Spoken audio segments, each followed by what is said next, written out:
Bitcoin was created during a Saturn-Uranus opposition. That just means that Saturn and Uranus were exactly 180 degrees away from each other, which in astrology is the cycle of progress versus conservatism. So as I said, Saturn is kind of like conservative values. It's about hard work. Uranus is the rebel without a cause. Like Uranus destroys things just to throw things up in the air so that something new can come in.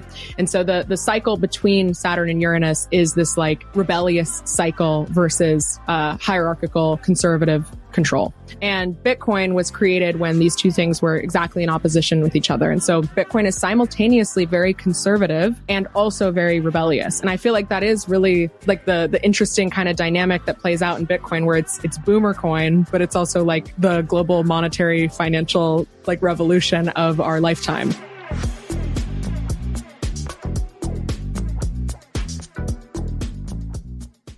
Welcome back to Bitcoin Season 2. I have the inventor of the claim that TA is just astrology for men on the show. I got Erin Redwing. Welcome back to Bitcoin Season 2, Erin. Thanks for coming on. Thank you so much for having me. It's always a delight. So, I just tell everyone, if you haven't listened to our first episode last January, go back and listen to it because that has a lot of good context and introduction. We're talking about astrology. But Erin, I will invite you to try to do the song and dance again. Give me 2 minutes of like how you, an astronomer, became an astrologist and simultaneously wove in the Bitcoin obsession with that. Give me some foundational context. So I was in my previous life before going full crazy Bitcoin mode. I was working as an astronomer. I was getting my PhD in planetary science. I dropped out of it, so don't give me credit as Dr. Redwing. I did not earn the Dr. Redwing title, but I was working in astronomy for many years, and kind of a long story, but just sort of spiritual awakening. Got into astrology. Was living a double life for many years, where I was working in astronomy, practicing astrology, which actually primed me very well to become a Bitcoiner, because a lot of Bitcoiners have this weird thing where the people in their real life don't understand their obsession with Bitcoin. So I had that with astrology for about 5 years before I got into Bitcoin. And I got into Bitcoin because there was an auspicious Age of Aquarius ushering in the new age energy conjunction that happened on the winter solstice 2020. And at that time, that day was when Bitcoin started its bull run. It was when it hit its previous all-time high of 18K. And I just had a widget on my phone where I could see stock tickers. I saw that and I was like, let me learn about this thing. Maybe this is relevant. Went down the rabbit hole, never came out. And that's, 5 years now into the crazy Bitcoin world. I'm now a Bitcoin astrologer. So astrology got me into Bitcoin, and it still continues to be the lens through which I primarily look at it and understand it. And this extends the culture, but I'm gonna, a lot of people, if they haven't already turned the episode off because they have some weird knee-jerk reaction against this, I'm going to play a clip from last interview, which, mind you, was recorded in January of 2025, January 1st, and it was on your predictions and characterizations of the coming year, and you gave something which was extremely reminiscent, and it's about a minute. So here we go. In 2025, really, like something in March and April happens that's extremely chaotic, and I don't know what it's going to be because it's just chaotic energy. Like it's something very like earth shaking kind of. I don't know what it's going to be, but I know something will happen. That's like mid-March to early April. And if you look at, like, I have charts from Bitcoin, the US, China, Trump, whatever. If you look at all these charts, they all are experiencing like transformation as a result of, it's essentially a series of eclipses and a couple planets moving into new signs that happens in March and April. And they're all affected. So I don't know what will happen, but I assume the markets will be affected by that in some way. And then the summer is very positive. Like the summer is like, we get these little bursts of energy that feel much more like 2026 and like the transformation beyond. So I would expect this spring to, I think I said this in the Hell Money episode, but like January, February is like peak hopium. Like if you're looking for like the top of like the current cycle that we're in. I'm going to sell the rumor. Quantum cats go to 10 Bitcoin and I buy another house. Yeah. Right. Exactly. Yeah. Like that's the January, February, I think is like, people are wondering how long this current thing will last. I mean, we're already a little bit down right now, but I think that's kind of like the peak for this current cycle of Bitcoin 100. So I mean, if you were to listen to that episode, which you should, because we really go into all the details. We just stop this and just replay that episode. I mean, so like for whatever reason, like not a lot of people were predicting this, and yet the stars aligned and told us to sell off the Trump inauguration speculation and hold off because there's going to be tariff turbulence there. And I want to get right into like what is going on right now, because the reason I hit you up to record this podcast, which goes out on Wednesday, is because we're in the middle of another eclipse, and I don't know what that means. Okay. But vibes are very weird right now culturally. Yes. In Bitcoin, a lot of things. What is going on? What does an eclipse mean? So I would say if you are someone who doesn't follow astrology, but wants like just one thing to look for that will help you understand the world around you through astrology, I would recommend looking at when it's eclipse season, because eclipse season is every single time. It's the most chaotic time of the year. Eclipses happen in sets. So the new and the full moon of a single cycle are both eclipses every 6 months. If you think about it, if you're an audio listener, you might not see my hands here, but the axis that which the moon revolves around the earth and that the earth revolves around the sun are not like perfectly in line. They're like overlapping like this. And so you have 2 points in the plane where they're overlapping like directly. And that's where you have perfect alignment, where you can have exact eclipses, where the moon perfectly covers the sun in the case of a solar eclipse, or the moon is perfectly illuminated by the sun's glow around the earth in the case of a lunar eclipse. So every 6 months, we get this 2-week period between a new moon and a full moon, or vice versa. In this case, we had a full moon first, then a new moon, where both are eclipses. And that 2-week period of time is called eclipse season. During eclipse season, this is when chaotic, unpredictable external events occur. Historically, you would never coronate a king during eclipse season. For example, actually, the Babylonians used to coronate a fake king. If their king died during eclipse season, or they needed to put in a new ruler during eclipse season, they'd put in a fake king, and then they would like kill him off and then put the real king in later when it was safer. So eclipses they're not a time to, like, if you're a woo-woo astrology girl, you might be like manifesting during a new moon. Do not manifest during eclipses. Like that's not the time to do this stuff. It's a time when chaotic external events happen. And the sort of reason why this happens is to get you to notice things that you maybe weren't paying attention to previously, and kind of adjust your state of mind accordingly. Like it introduces new information to you. And usually it forces you. And that's why there's so much like hype and like news cycle and stuff that happens during eclipses. So like October 7th happened during eclipse season. The Trump tariffs happened during eclipse season. And now we have like the Charlie Kirk thing, among other things that have happened during this eclipse season. This eclipse season started September 7th, and the second eclipse is September 21st. We can talk about the September 21st eclipse because it sounds like this will go up before then. So we can get a little bit of context, because the 7th eclipse was impactful. I actually think the 21st one will be more impactful, potentially positively. So hopefully that's good. But yeah, that's kind of the overview of eclipse season. So again, like that's something that I just recommend people follow if they're interested in this stuff at all. It's always the time of year that I feel the most grateful to be an astrologer, because I have this context of like, this is why things feel so crazy right now. It's going to be over soon. Just don't panic. It's not the end of the world. But it is a time that you're supposed to pay attention to. It's a time when, stuff that's happening is meant to make you realize that something is maybe not what you thought it was. Broadly, what I think is happening this eclipse season is we are revisiting themes that have been coming up over the last 5 years. And we're getting this final look at them, and we're saying, is this the way that I want to react to this moving forward? I think especially since COVID, obviously this was happening before COVID, but I think especially since COVID, we have kind of, we've come up with our ways that we react to things. Whenever a big event happens, we have our knee jerk, are they on my side or are they on the other side? And depending on that, I'm going to have this feeling about it. I'm going to allow myself to access this side of my emotional empathy or not. And I think a lot of us are just in this pre-programmed loop where we don't even really think before we feel something. We don't even really process the thing that happens. We're just repeating the formula that we know it's the side that we're on, whatever it is.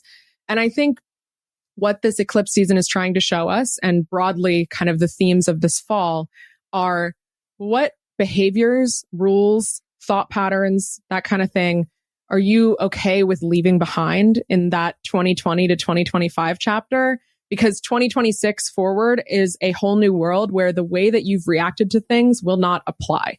Like the rules are changing so dramatically in 2026. And so we can't carry a lot of these formulas that we've cultivated in this COVID to post-COVID era into the new era that we're entering. And so really, I think what's happening with these eclipses is like, if you think about the Charlie Kirk thing specifically, it's kind of many different themes all captured into one event, right? It's freedom of speech. It's political violence. I mean, how many people have talked so glibly about like, oh man, why don't they just shoot Trump? Why don't they just da-da-da-da, right? Like it's that in such a visceral way. It's the fact that we open Twitter and we can literally see someone getting killed right in front of us, right? Like we've been dealing with that for all of COVID. Think about Palestine, everything, it's like, we're inundated with gore porn, essentially. There's many, many things that are kind of triggered by this, but I think it's meant to essentially encapsulate a lot of themes and force you to look at it and force you to figure out, how do I react? What am I okay with? What am I not okay with? Can I change something about the way that I always react to these things in order to be able to handle the future that we're entering? That was a long, diatribe, but that's kind of the way I'm thinking about it. Yeah. You touch on a lot of themes. One, which is, I've been using this term, at least localized to the Bitcoin world. It seems like we have a reactionary movement within Bitcoin without a lot of self-reflection. Takes have almost been like just reactionary without attention to the humanity and empathy. But yet you hold this view that coming out of this eclipse season, perhaps it could be more positive, because I will say the reactionary visceral feelings, those seem like very like cheap ways of experiencing what's happening. Why are you positive? Do you divine this from the stars, or is this an intuition thing that you think that the end of this eclipse season, the 23rd, I think, 21st, the 21st, the 21st, mm-hmm. Like, why are you positive about that? So I'm positive about the 2026 era because I'm generally a future optimist.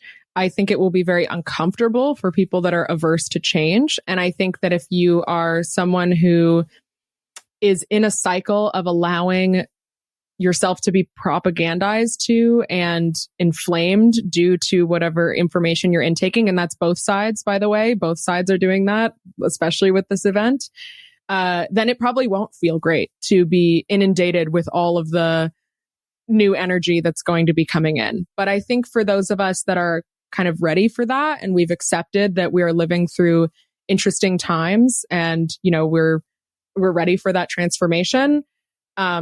It's almost like, I sound like a Revelations kind of like doomsday Christian, right? But it's like, I think a lot of people that are into Bitcoin especially kind of yearn for that hyper Bitcoinization moment, even though they know that it will involve a lot of like transformation in probably catastrophic and destructive ways in order to get there. So since I'm a Bitcoiner, since I kind of have that optimistic view of the future, I'm looking forward to the new energy coming in and some of this older energy being cleared out.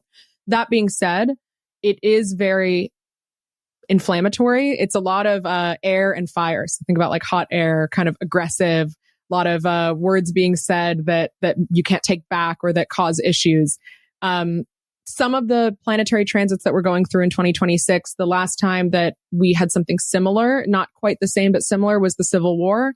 I think that makes a lot of sense with the types of vibes that we're getting. Obviously, I'm not like, okay, great, we're going into World War III, Civil War. Like, that's going to be so positive and awesome. But I think it's one of those things where we live right now with this like impending sense of doom. Do you know what I mean? Where we kind of think the future is going to be scary. We don't know what the future is going to be. In 2026, the future is actually here, whatever that looks like.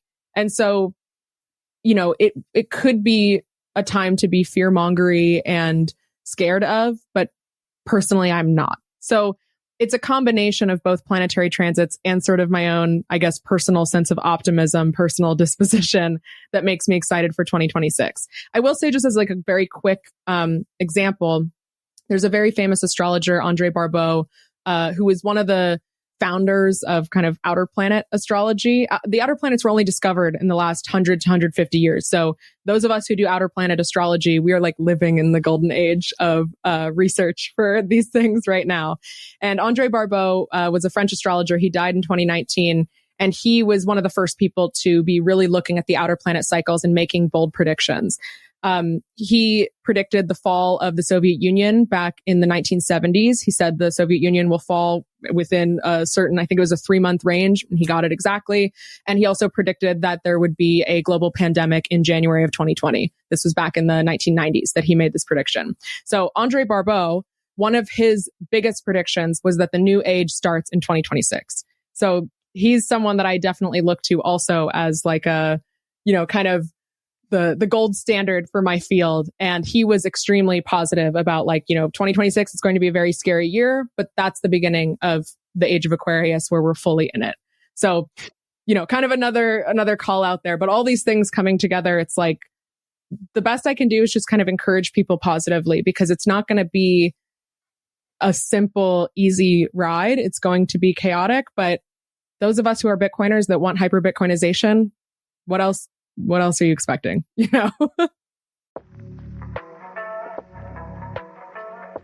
Hey, Will here with Blockspace Media. Did you know that we have individual feeds for all our shows? If you're watching the Mining Pod, Bitcoin Season 2, or the Court Show, be sure to check out the individual feeds. You can find them on your podcast player of choice, whether that be Spotify, Apple, YouTube, etc. Just type in Blockspace Media and you'll find all our shows pop up, or just type in the individual show name like the Mining Pod or Bitcoin Season 2. Be sure to hit that subscribe and give us a 5-star rating so we can continue to bring you the best content in Bitcoin. Yeah, you have many, many themes this year. And harkening back again to our conversation last January, you kept saying 2025 is this year of transition and it can feel very chaotic and tumultuous. It definitely has. And it's felt quite like a transitory year and that things are never going to be the same. And at the same time, I hadn't really planned on covering this topic, but you brought up AI and the singularity. And what's surreal to me is that I've seen many of my, I would say really smart peers, people who are on the internet now, have difficulty in actually distinguishing between what is a language model talking. And even myself, a couple times, there have been videos where I will have to check it again and to make sure that it's fake. Do you think that is one of the major themes that is that's going to define the this next era that we're in? And what are your takes and thoughts on this? Yeah, I think so the Age of Aquarius, which is this 2000-year era that we're entering into, it's the age of decentralization, but it's also the age of information. Those are kind of the two main Aquarius themes. Aquarius is an individual that, that sovereign individual kind of decentralization thing that we're all about with Bitcoin. That's a very Aquarius theme. But Aquarius is also about knowledge and information. And so I think that the digital age is the age of information, where information is freely available and accessible to all. And that means real information, fake information, and the sort of in-between area where you get reality being created by perception and, everything gets confusing. So I think we are entering an era where there's no hierarchy between people that know and people that don't know. The people that know and have expertise are just as likely to be fooled as the people who have no expertise. I don't know how we're going to navigate that. We are just at the beginning of it. This might be a problem that we don't figure out until you and I are long gone. Like this might be kind of the question of the digital age, is how do you actually figure out truth in an era where truth seems malleable? Bitcoin, I think, is a very good solid rock in there, right? The don't trust, verify. That's always been something that's attracted to me about Bitcoin as like a Age of Aquarius astrologer. So I think that's a very important thing to know, that the transaction that you're receiving is definitely being received and everyone agrees on it. I think that's extremely important and extremely, extremely valuable when it seems like that will be difficult to have almost in any other category, basically. So one thing that does make me feel optimistic is right now, so Pluto is in Aquarius right now. I talk about that a lot. Pluto entered Aquarius in 2023. It will be there until 2044. And Pluto is the planet of transformation. It's a very difficult transformation. It transforms by pulling up the dregs from the underworld and forcing you to look at them and face them. But it does transform. And so it's my belief that right now, Pluto is basically doing the dirty work to kind of get us into the Age of Aquarius and transforming all of these Aquarian topics in our life. The children that are being born right now have Pluto in Aquarius in their natal charts. And I personally believe that the generation that's being born right now will be able to deal with the topics that we are struggling with, like what you're talking about with deep fakes, not knowing what's real, not knowing what's fake, getting super inflamed by something that you see on the internet because your nervous system doesn't know how to incorporate it into your physical life, right? I think that the Pluto and Aquarius generation will not struggle with these things as much as we do. And so I'm curious to see the kids that are being born right now, how they will grow up, because I think that they will be the first truly digitally native generation. And I think that they will be a lot more comfortable for it. So you and me, we might not get to like be on the other side of that. We're going to be the Facebook boomers that are like believing some weird ChatGPT image of Jesus shaking hands with Trump. We could be the elders who tell about the before times. Yeah, and like, exactly. And, pass on, verbal tales and just like the myths of old. 100%. Yeah. Yeah. I mean, Generation Beta started January 1st of 25. So this works with everything that you're describing. Talking about generations and time, you have another fun topic that you often like to chat about, which is the idea of the Saturn return. And what is that? And who's experiencing their Saturn return right now, may I ask? So, me, that's why I'm so obsessed with it right now. That's the nice thing about astrology is like, you can use it to help other people, but you can also just use it narcissistically and use it to endlessly navel gaze at yourself. So the Saturn return, I've been doing a lot of videos about this on TikTok because I've been making a lot more astrology content on TikTok because I really do think TikTok is the creators app. It's like the place to be if you want your message to get out there. And that's why they don't want kids to be able to access it.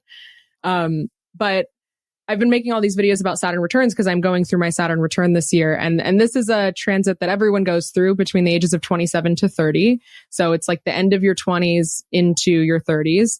And it's basically, just astrologically speaking, it's the time when Saturn gets back to where it was when you were born. So Saturn takes 27 to 30 years to go the whole way around the zodiac. And so it comes back to its original place. And Saturn is the father of karma, father of time. It's kind of like the daddy of the zodiac that like looks over your shoulder as you do your homework and makes sure that you're keeping up with everything that you need to do in order to stay on track. So when Saturn gets back to where it was when you were born, that's kind of, it's time to come back around and check on you and be like, hey, did you do all the hard work that you said you were going to do? No? Okay, then you're going to have a really difficult time with this final exam. Or yes? Okay, great. You're going to pass and you're going to go to the next level. So I think I wish more people knew about Saturn returns. Everyone knows about Mercury retrograde. Mercury retrograde is like, who even cares? Honestly, I don't even meme, and because people the Mercury and Gatorade, whatever, it's just I don't even like, people ask me, I'm like, yeah, I guess it's a retrograde. It happens 4 times a year. It's like nothing, whatever. Yeah, but that's about the cycle of a meme, people forget about it 2 months later. You can make it again. It's funny again. Yeah, exactly. It's like, but like a Saturn return, that happens once every almost 30 years. It's a big, and I think that is really like when young adulthood ends and true adulthood begins. It's a really it's like the time where if you've just been resting on your laurels or, going places based on luck or charm or these things that you don't have to work hard for, those things start to run out and you kind of have to face yourself, or you have to face the life that you've built for yourself. So, I'm going through my Saturn return this year. So I'm like trying to get very spiritually aligned and do all the hard. That's why I'm making a TikTok every day doing my hard work. But yeah, it's definitely, I don't know. I mean, your Saturn return was probably a couple years ago, right? I don't know. Yeah, I'm 30. I'm 36 now, so I'm actually well into Saturn's moving away from me now. So yeah, you're getting closer to your Uranus opposition, which happens when you're 42. That's the midlife crisis. I'll make a TikTok series about that too. Yeah, we'll have to come back and talk about that in a few years. Yeah, but I mean, I look at outer planets, as I said before. Like, I'm an outer planet astrologer, which just means like the gas giants on. So Jupiter, Saturn, Uranus, Neptune, Pluto. Those are kind of my main focus. And the reason why I like the outer planets is because you get these longer term cycles, which means you can do your TA for girls and look at like economics, politics, society, and see the longer term cycles. But obviously those also play out in an individual's life, but it's like only once or twice in a lifetime that you get these types of transits. So it's interesting to see what happens when you have these society level energies pointing at someone personally. It's astrology is really the gift that keeps on giving. Yeah. So who, I'll press a bit further. Who are some notable people in pop culture, politics, maybe Bitcoin, who are experiencing their Saturn return, or does this particular thing apply to? That might be interesting. It applies to every person, right? So the area of life that your Saturn return shows up in depends on your time of birth. So this is why when you talk to an astrologer, it's not just about your birthday. They also need to know the time and location, because in order to create an exact chart of the solar system at the time that you were born and get all of the placements, you need that exact data, which is why Bitcoin astrology is so great, because we have that exact block time that Bitcoin was born at. But everyone goes through this, and then the area of life that it shows up in, as I said, depends on the time that you were born. So the series I did on TikTok that you're referencing, I went through all of the houses, which are the different areas of life, and I gave examples of famous people that had gone through their Saturn return and how it played out. And it was actually very eye-opening for me to do that, because I've experienced a lot of Saturn returns through my friends or people whose charts that I read, but to actually go through and systematically study each house and see how it played out for each person was very revealing to me about the kind of overall themes of Saturn. One of the things that I learned, and as I said, if you're in the age range of 27 to 30, it's happening at some point in there. If you're a little bit younger or a little bit older, you can contextualize this in your own life. But it's interesting to see the differences between people who do very well versus who do very badly. So like an example I can give that I did in that series was Steve Jobs and Bill Gates both went through their Saturn returns within 1 year of each other. They're both around the same age. But their Saturn returns played out very differently. So Steve Jobs, he's very known for being flashy, a marketing guy. He obviously has a huge genius when it comes to user design, like, user interface, user psychology, all those kind of things. But mostly what he was known for was this kind of flashy style of genius, right? Whereas Bill Gates, he's kind of like boring and sinister, like you're a little creeped out by him. But obviously Microsoft is a huge company that did incredibly well. And he's obviously very innovative in his own right. So Steve Jobs and Bill Gates both went through their Saturn returns in 1984 and 1985. And at this time, this was when Apple and Microsoft were at war with each other. Apple had just put out their 1984 ad where they released the Macintosh computer. We are one people, with one will, one resolve, one cause. And that ad did super well. It was a Super Bowl ad that January, and that was Steve Jobs' Saturn return that ad came out. But the Macintosh computer was like not up to snuff at all. Like if you actually bought one, you were like, what is this? Like this doesn't even really work. And so Steve Jobs was actually completely ousted from Apple by the end of his Saturn return that year, because it was just such a failure and he had committed so heavily to that bit. Bill Gates, by contrast, released Windows 1.0 the following year when he went through his Saturn return.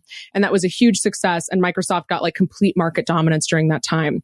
And I really think the key difference between those two people is how much were they focused on day-to-day hard work, not flashy, extravagant displays, but rather like more conservative progress, I would say.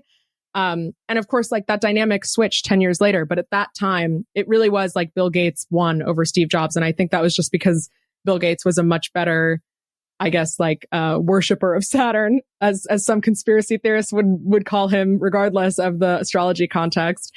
He was kind of playing into Saturn's qualities a lot more at that time. So anyway, my TikTok series, I have a bunch of examples, but I thought that was the most interesting to see because I didn't even realize that they were so close in age and that they were going through such similar astrological transits, and just to see how differently they played out based on their personalities. It's yeah, as I said, gift that keeps on giving. Yeah.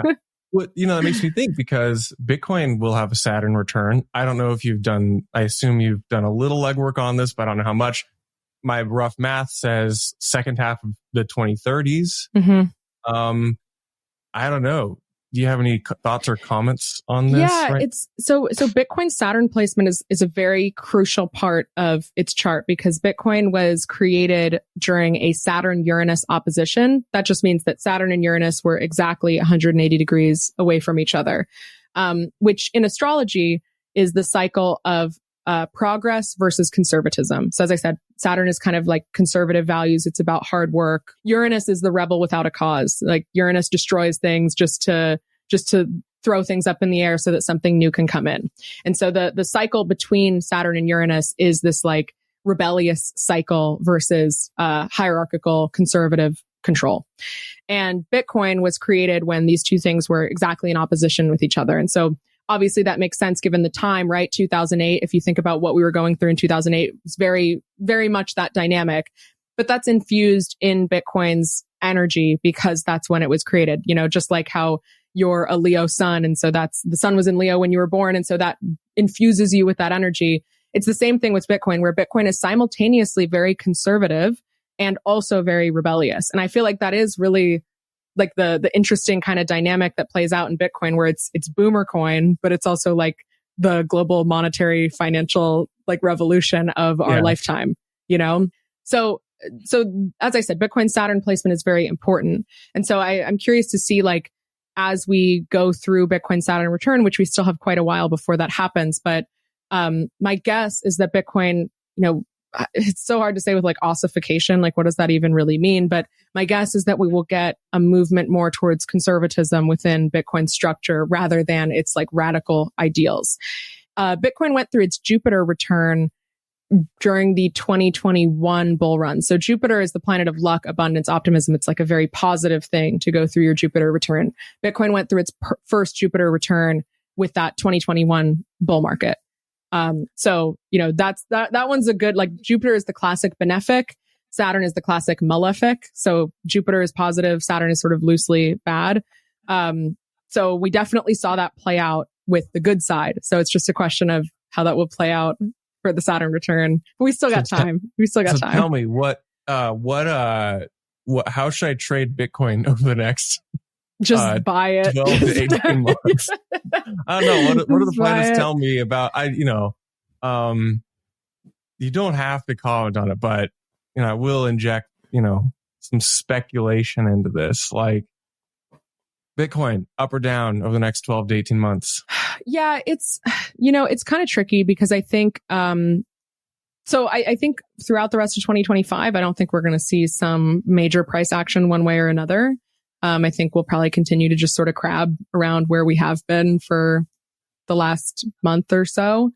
It's not really until February 2026 that we're starting to get into the new energies, which I believe will be very positive for Bitcoin, but they will also be very chaotic. So, the episode that we recorded back in January, I talked about how there was this really like chaotic event that was happening in March and April, but then things would be okay by the summer. It's not that serious. It's just going to seem bad at the time. We don't have moments like that are imminently arriving. We have more slow moving, big energy. So, I don't know if I'm prepared to make a call like we're in the super cycle, but it feels a little bit different this time. I know we always say that, but this time feels a little different. So I suspect that we won't be seeing some sort of big flash crash and then rise back up like we did, like I kind of predicted earlier in this year. I don't think we're headed towards something like that. That's going to be, a major opportunity or, downfall depending on which side of the trade you're on. But I think all of this is generally good for Bitcoin. As I said, like we're moving into that new era that I think a lot of us have anticipated for a long time. So, is it going to be 500K by summer 2026? I don't know, but I think we're headed into an era that's a lot more positive for Bitcoin and an era where Bitcoin just makes sense, where we're not so early anymore. We're not just into it because we're ideologically aligned with it, but we're into it because we have to use it. It's a normal part of life. It's useful in our actual lives. That's kind of the era that I think we're entering into with 2026. Yeah. The investor might call it the institutional bid, which is, it's kind of boring, just kind of keeps going up. Nothing super crazy happens. But I would love to be wrong and that it blasts up to the upside, whatever. Yeah, it could happen.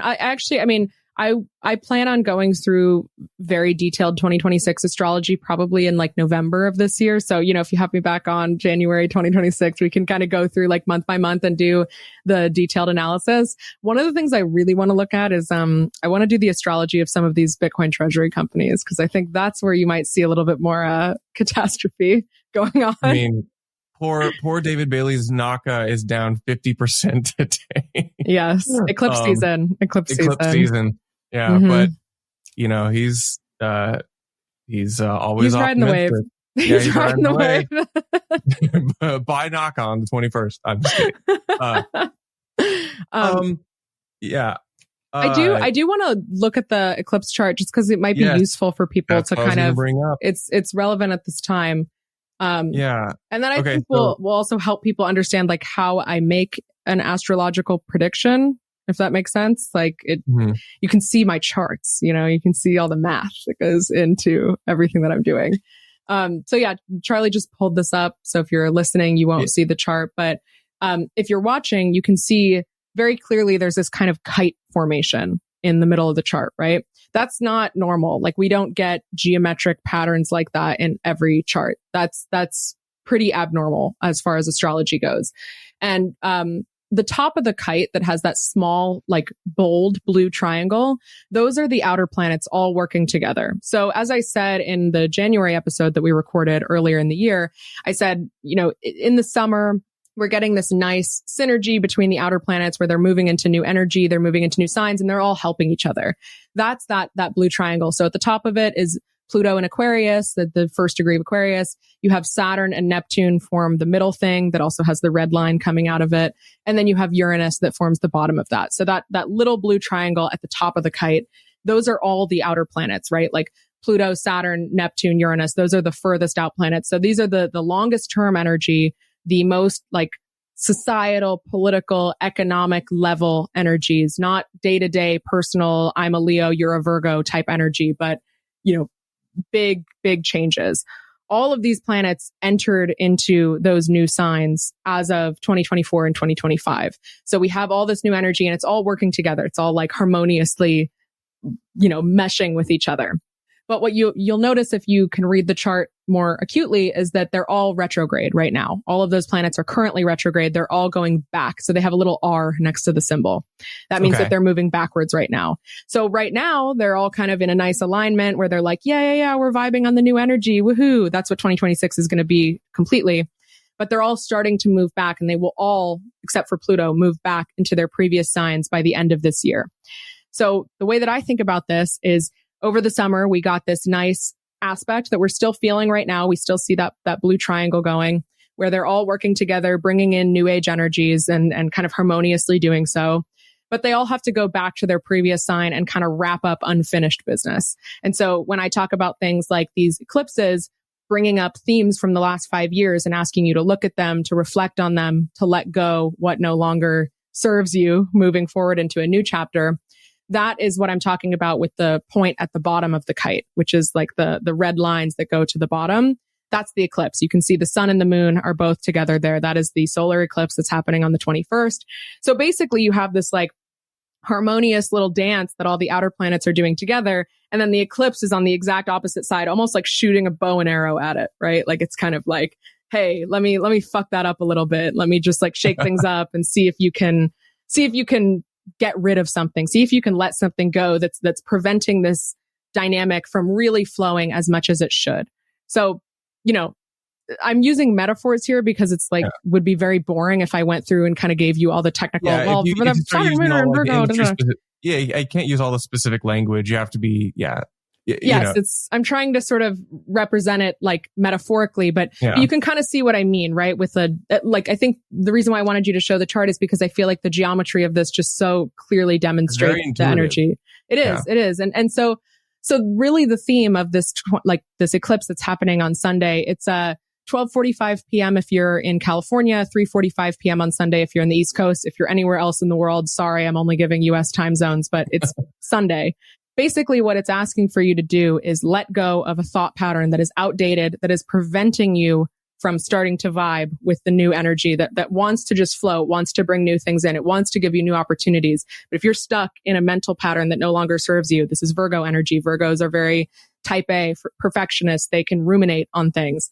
If you're stuck in that pattern over and over and over again, and you keep hitting the same button, expecting the same emotional feedback, and you expect it to solve things, even though it hasn't solved things for the last 5 years, it might be time to just let it go. So I just wanted to show the visual because I think it does a good job of demonstrating that. But that's also why I think this eclipse could potentially be a lot more positive, because it implies a new beginning with that letting go. And also, since it's the last eclipse, moving forward, we're not going to have chaos as much after that eclipse. Like, we're in the chaos right now. Once that eclipse is done, then we don't have to deal with this for another 6 months. But there's always another eclipse. Yes, every 6 months. Every 6 months, we get 2-week period. That's eclipse season. So just, as I said, if you're someone who was saying, oh, things must be bad, Mercury is retrograde, it's probably honestly not that. It's probably eclipse season that you actually should be following. Sometimes they happen both. Sometimes you get a Mercury retrograde and eclipses, which is actually what happened in March, April of this last year. And it felt like it. It Lord did, knows. yeah. I mean, I was like, oh, Bitcoin's only down to like 70,000 something. That's fine. And everyone else knew it was crashing out because the S&P was down 10%. I was like, very surprised. I know. We live in a different world. Speaking of living in totally different worlds, I guess maybe as a capstone on this, invite you to reflect a little bit on the state of Bitcoin culture and discourse, because Bitcoin itself is a network, but there's people. And lately we've been arguing a lot. I'm in the middle of it. You've also put your two Leos. We both put ourselves in the middle of this.